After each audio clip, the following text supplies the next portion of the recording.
On live. All right. Hey, everybody. So Matt Kloskowski here again with another interview with the wonderful, beautiful, amazing, and very talented Miss Liz LePage. How's it going, Liz? Pretty awesome right now. Pretty awesome. So I'll introduce Liz as a wedding photographer, but Liz has been, probably everybody watching this from ON1 has seen you at one point or another in one of the videos. Or heard your voice, but Liz is I love watching your work, Liz, because it's, you're a wedding photographer, but you're also a great portrait photographer, but you're also just a great photographer. Like I look at your work when I see you on Facebook, we're friends on Facebook and everything. It's like, I look at your work and I'm like, I would have walked right by that. And so whenever I see your stuff, I always get inspired because you see things in such a cool way, and then it translates to your style in post. Your style is so, I love it. I love your work. So thank you. That's not a question, I guess. But so tell us a little bit about yourself. I don't know what I'm saying.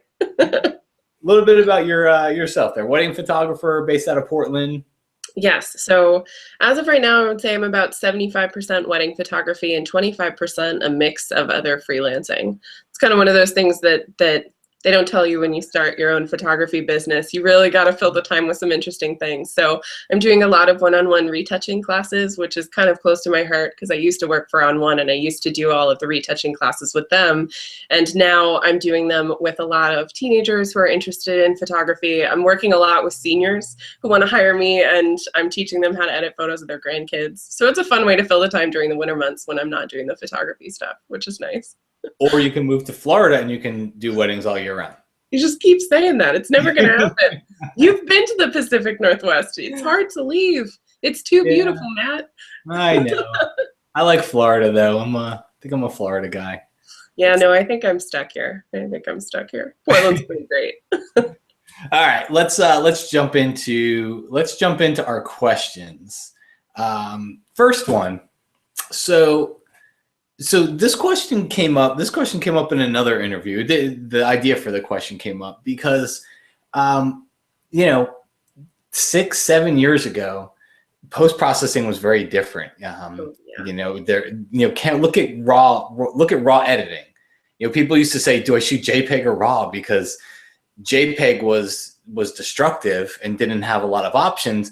But if you shot RAW and you opened it up in Camera Raw, you didn't have many options either. Like Camera Raw sucked. It was exposure and white balance and shadows and highlights, and that was about it. So a lot of that's changed. So 5 years from now, 6 years from now, any changes that you see would happen when it comes to post-production?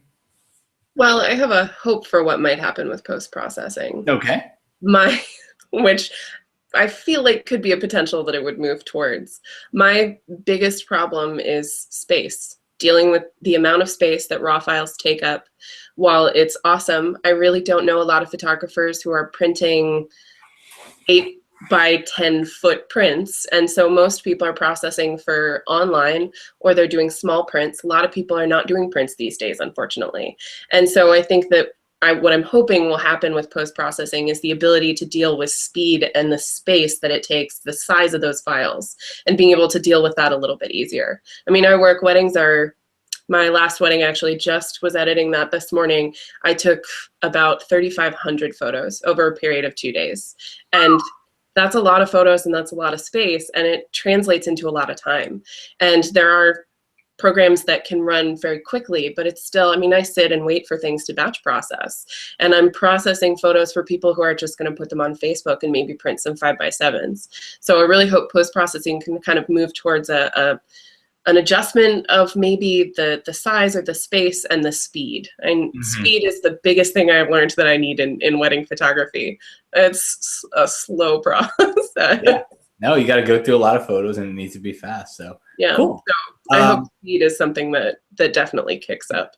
I think a lot of people watching probably echo you in that one, regardless of what they're doing. I think everybody just wants it to happen faster. So whether they want to get back to shooting faster or marketing faster, or whether they just want to edit more. There's a lot of people that don't necessarily do it for a living, but they you know, the time consuming process is not fun. They might like post processing and crafting their image online, but or in their computer, but they don't want to necessarily sit there and wait either. So yeah, and that's I love post processing. I love being out in the field. We've shot together in the field, and I love being out there. But to me, post processing and retouching is one of the best parts of the job, because you can take an image that could potentially suck and you could make it awesome in about an hour. And so making that whole process faster would make things a lot easier. So you can make more photos that way. So and even if it doesn't suck, like your style is just cool. Like that's what I see when I see post. Like to me, the work you do is perfect because your style comes from post. You know, the images start good, but you just have a great style to it. So, all right, next up. So your personal post processing feelings.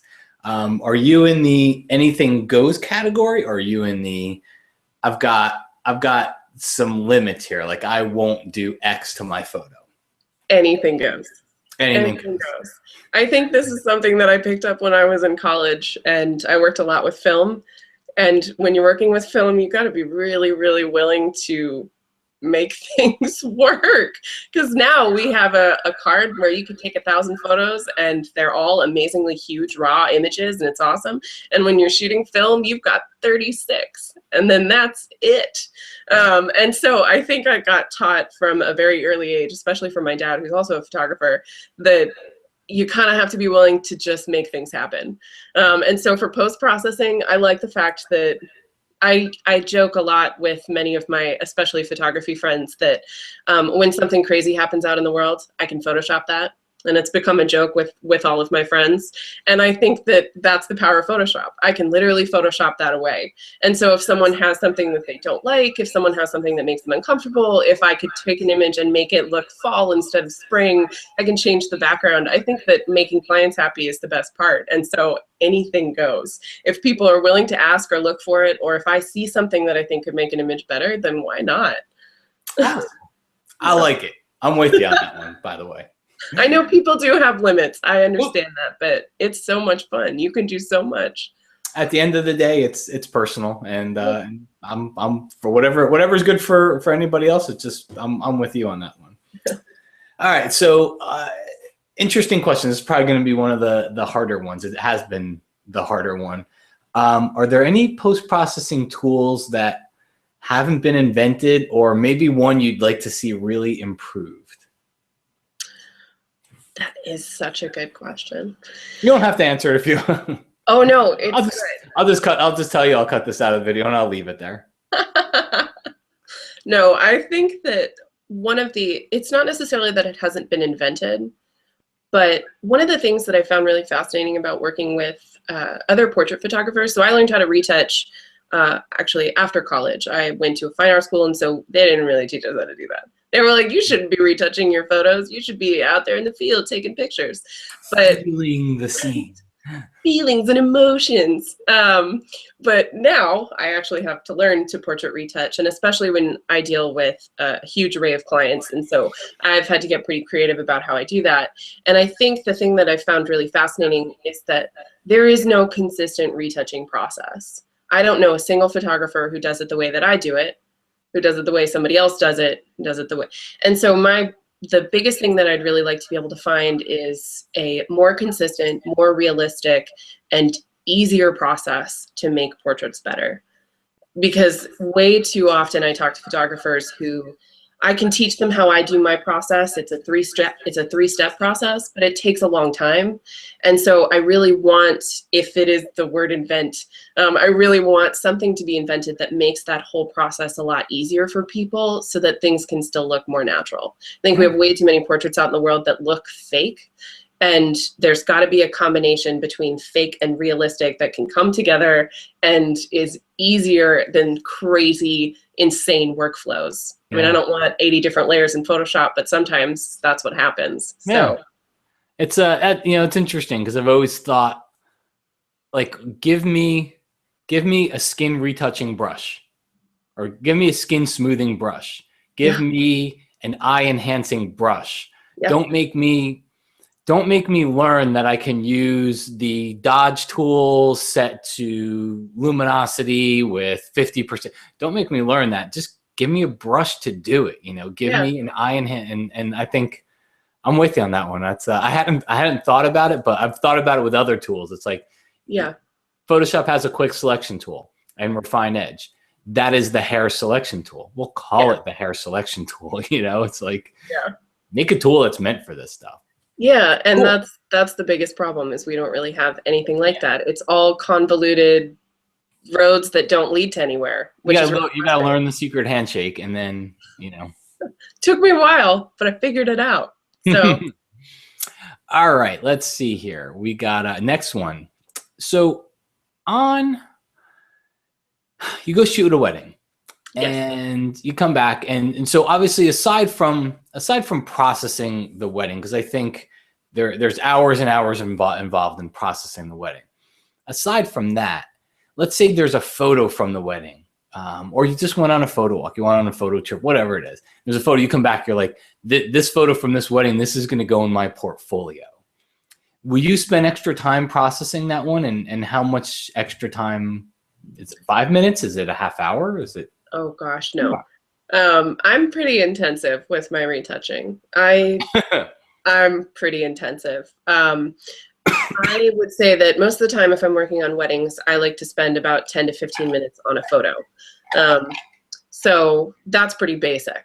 I like to make sure that I mean, some of that involves like batch processing, things like reception photos that generally are pretty quick. But if I find like a really great bride and groom shot that I know I love, I would say that I could probably take an hour or two on it. And if I know that it's something that I would want to put up on my website. So I just revamped some of my website the other day, and I put up a new photo, and I took, I would say, about 90 minutes to edit it. I changed a whole bunch of things about it. I did a lot of retouching because there were a couple of things in the background. We were on a beach, and there was a lot of trash and stuff in the back that I was like, I need to make sure that I pay a lot of attention to the detail that's in there. So if I'm willing to actually spend the time and it's a photo that I know I'm going to want to use, then I would say 60 to 90 minutes. Oh, well, cool. Yeah.